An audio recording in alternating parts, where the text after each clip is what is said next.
영화 패스트 라이브즈를 재밌게 봤습니다. 이 영화를 연출한 셀린송 감독의 인터뷰를 보게 되었는데 이 인터뷰에서 감독은 영화 속 손에 대해 흥미로운 이야기를 합니다. The only thing I'm really giving them direction on sometimes is just where their hands should be. When I'm directing it, it's always like where we're gonna put the hands is gonna be something. And then where do you move it to? That's something that I feel very specific about because hands, I think because it's the way that we reach out into the world, right? They tell an amazing story, right? And I think it's like, and there are moments, of course, in every single one of these movies where there is something with the hands, right? And it's like you can hold it, you can hold hands, you can touch someone. Like there's something amazing about hands as a storytelling.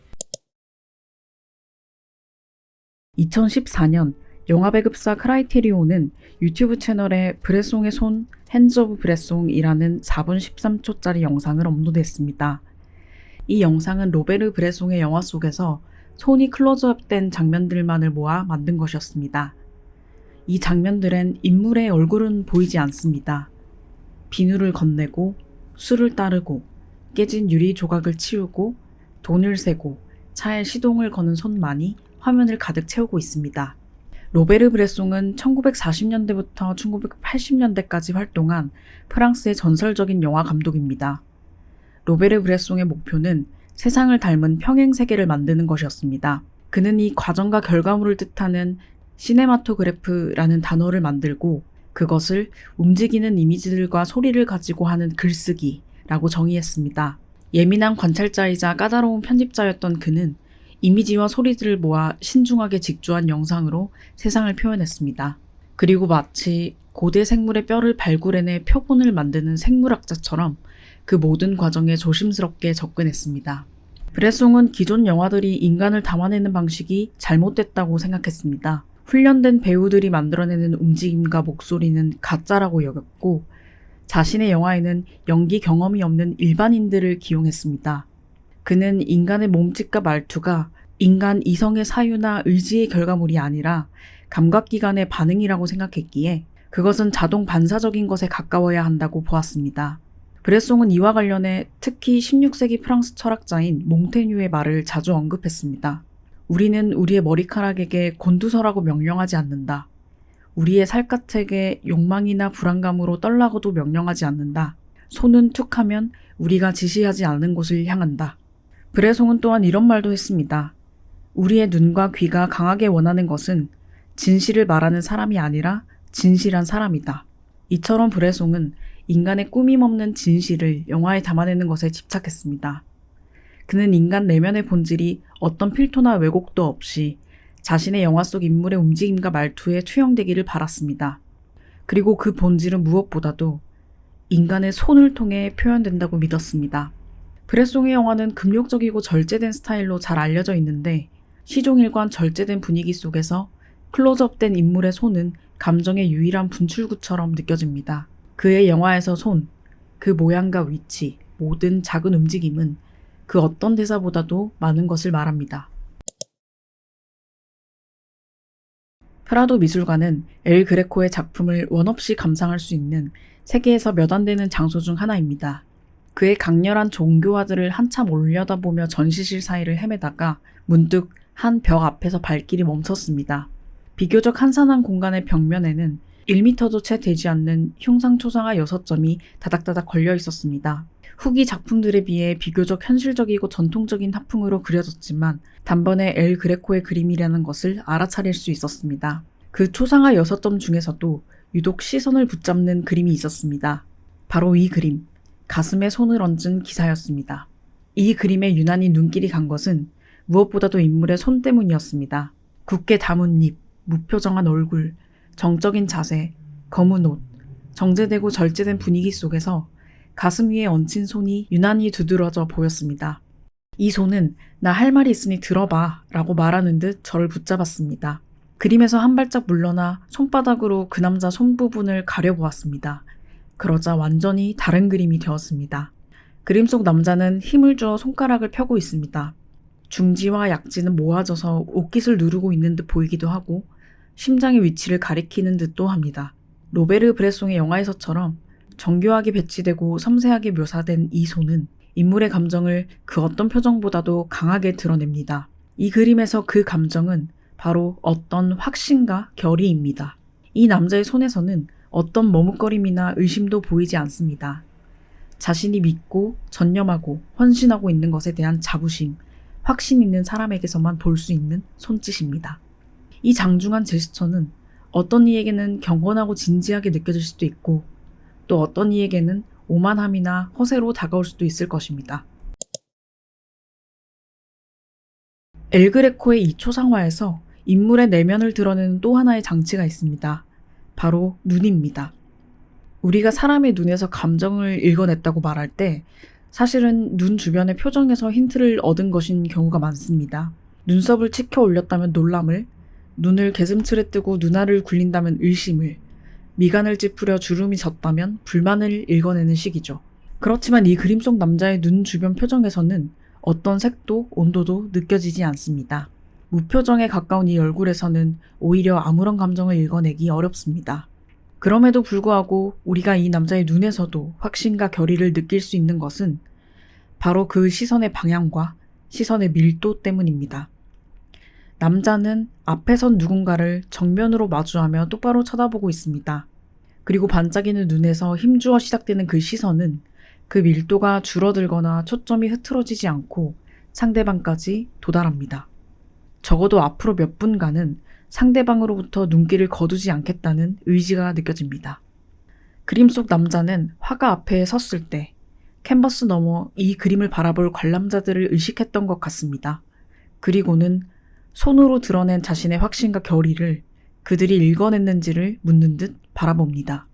그가 몇 세기 뒤에 관람자까지를 염두에 두었는지는 알 수 없지만 어쨌든 이 그림은 지금 이 순간에도 그 의도된 계획을 정확히 수행하며 보는 이의 감각을 즉각적으로 이 장면 속으로 끌어들입니다. 관람자는 그 눈빛에 반응하지 않을 수 없고 이 남자의 메시지에 무심할 수 없게 됩니다. 이 초상화 속 눈은 실제보다 조금 크게 그려진 듯 보입니다. 엘 그레코는 이후의 그림들에서도 인물의 눈을 실제보다 크게 그리곤 했는데 특히 그의 후기 종교화들에서 이 경향이 두드러집니다. 엘 그레코의 종교화에는 예수, 성자, 사도들이 신을 향해 고개를 들어 올려다보는 장면이 자주 묘사되는데요. 이 그림들에서 엘 그레코는 이들의 눈동자 아래의 흰자를 넓게 표현해 시선을 극대화합니다. 그리고 크게 떠진 눈은 촉촉히 젖은 듯 반짝이게 표현합니다. 그 눈빛은 신에 대한 경외와 갈망으로 가득 차 있습니다. 엘 그레코에게 눈은 손만큼이나 인간의 내면과 감정을 표현하는 중요한 도구이자 통로였던 것이 분명합니다. 우리에게 자신의 확신과 결의를 보여주고 있는 이 남자는 누구일까요? 초상 속 남성은 30대 혹은 40대쯤 되어 보입니다. 그리고 1570년대 후반 스페인에서 유행하던 복장을 하고 있습니다. 좁고 하얀 주름 칼라가 귀 뒤까지 치솟아 얼굴을 감싸고 있고 몸에 꼭 맞는 검은 실크 더블릿, 앞섭에 가려진 메달 장식, 금박이 들어간 칼자루가 눈에 띕니다. 왼팔은 구부러져 화면 밖으로 숨겨져 있는데 왼손으로 칼집이 씌워진 검을 들고 있는 듯한 자세를 취하고 있습니다. 정확한 기록이 남아있지 않기 때문에 이 인물이 누구인가에 대해서 여러 가설이 제기되어 왔습니다. 엘 그레코의 자화상이라는 설, 펠리페 2세의 비서 안토니오 페레스라는 설 등 다양한 가설이 있었는데요. 그 중에서도 가장 흥미로운 것은 이 남성이 바로 돈키호테의 저자 미겔 데 세르반테스라는 주장입니다. 그림이 그려졌을 당시 세르반테스는 33살로 소상 속 남성과 나이가 비슷했습니다. 또한 세르반테스는 24살 때 레판토 해전에서 다친 왼팔을 평생 쓸 수 없게 되었는데 이 그림에서 왼팔이 유독 가려져 있는 이유가 그 때문이라는 해석입니다. 그럴듯한 가설인데요. 실제로 후안 데 하우레가 그렸다고 추정되는 이 세르반테스의 초상화와 비교해보면 인상이 꽤 닮아 보이기도 합니다. 하지만 현재로서는 이 인물을 몬테마요르 후작 3세, 후안 데 실바 2대 리베라로 보는 견해가 가장 설득력을 얻고 있습니다. 몬테마요르 후작 3세는 엘 그레코와 같은 시대를 살았고 펠리페 2세로부터 톨레도 알카사르의 군 사령관이자 국왕의 수석 공증인이라는 중책을 부여받은 귀족 출신의 고위 관료였습니다. 국왕의 수석 공증인은 중세부터 이어진 중요한 공직으로 국왕의 말을 문서로 작성하고 공식화하는 역할을 하는 고위 관리직이었습니다. 주로 귀족 출신의 유학자나 법률가들이 맡는 경우가 많았고 단순한 실무직이 아니라 왕실의 신뢰를 받는 실세였습니다. 16세기 후반 신분제 사회였던 스페인에서 귀족은 군사적, 행정적 권한을 지닌 존재이자 사회적 지위와 명예를 가진 계층이었습니다. 스페인의 국가적 기반이었던 가톨릭 신앙은 이 귀족 계층 사람들의 정체성에서도 중심이 되었고 이들은 절제, 침묵, 엄숙함을 미덕으로 삼았습니다. 또한 당시 스페인 사회는 가문과 계보 같은 혈통을 무엇보다 중시했기에 귀족 가문으로서 지켜야 할 명예를 매우 진중하게 여겼습니다. 요약하자면 스페인 귀족은 가톨릭 신앙, 가문의 명예, 왕과 국가에 대한 충성심을 바탕으로 기사도 정신을 체화한 존재였습니다. 이런 배경을 알고 나면 그림 속 남자의 장중하고 수사적인 손의 제스처와 선언적 시선이 어디에서 비롯되었는지를 더 잘 이해할 수 있습니다. 그림 속 남자가 귀족이자 고위 관료인 몬테마요르 후작 3세라면 오른손의 제스처는 스페인 왕실에 대한 충성을 맹세하는 엄숙한 선서의 의미를 담고 있는 것입니다. 뿐만 아니라 절제되고 단정한 복식, 고결한 자세와 표정, 그리고 값비싸 보이는 검과 메달 같은 요소들도 왕실의 실세였던 귀족 출신의 고위 관리직의 초상화라면 역시 설명됩니다. 16세기 스페인 귀족의 실제 모습을 보여주는 이 그림은 문화적, 사회사적 사료로서도 중요성이 높게 평가됩니다. 의복이나 장신구뿐만 아니라 특정 계층 인물이 추구하는 정신적인 기운과 그들에 대한 사회의 일반 관념 또한 엿볼 수 있는 그림으로서 가치를 가집니다. 그렇기에 학자들뿐만 아니라 대중들도 이 인물을 카스티아, 더 나아가 스페인의 기사상, 전형적인 스페인 귀족을 상징하는 아이콘으로 받아들이기 시작했습니다. 사회 질서를 신의 뜻으로 여겼던 신실한 스페인 사람들은 대부분 신성한 혈통을 지닌 귀족들을 존경하고 자연스럽게 수용했습니다. 그러나 한편 스페인은 돈키호테의 나라이기도 합니다. 낡은 귀족 정신, 허세만 남은 기사도, 쓸모없는 명예에 대한 풍자의 시선 또한 일부지만 존재했고 현재까지도 이어지고 있습니다. 이 남자를 멜랑콜리하고 엄격한 가톨릭 기사 또는 계급사회의 오만한 대변자로 읽는 감상 또한 심심치 않게 발견할 수 있습니다. 영화감독 로베르 브레송이 활동한 20세기 중후반은 인간의 내면을 분석하고 회의하는 실존주의적 인식이 만연했습니다. 브레송은 40년 동안 모두 13편의 장편 영화를 남기는 동안 스스로 설정한 한계의 선을 결코 넘지 않았고 끝까지 금욕적이고 절제하는 스타일을 유지했습니다.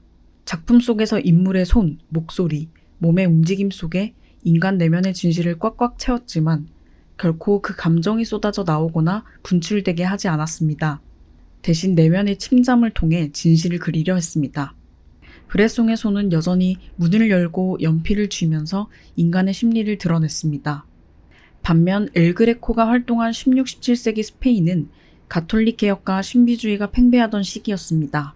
예술은 인간을 감동시키고 구원에 이르게 해야 했고 엘그레코는 그런 시대 정신을 그대로 끌어안았습니다. 감정을 조절하기보다는 신에 대한 열망을 폭발시켜야 했습니다. 결국 엘그레코는 스페인에서의 작품 인생 후반부에 그 한계를 완전히 허물었습니다. 엘그레코의 손은 절규하기 시작합니다. 가슴을 부여잡거나 하늘을 향해 길게 뻗은 손은 신에 대한 갈망과 내면의 소용돌이를 직접적으로 표출하는 장치가 되었습니다. 영적 경험의 감흥을 시각화하여 관람자들을 설득하고 교화하려는 독실한 화가의 열망은 점점 더 공격적이고 극적인 표현 방식으로 나아갔습니다.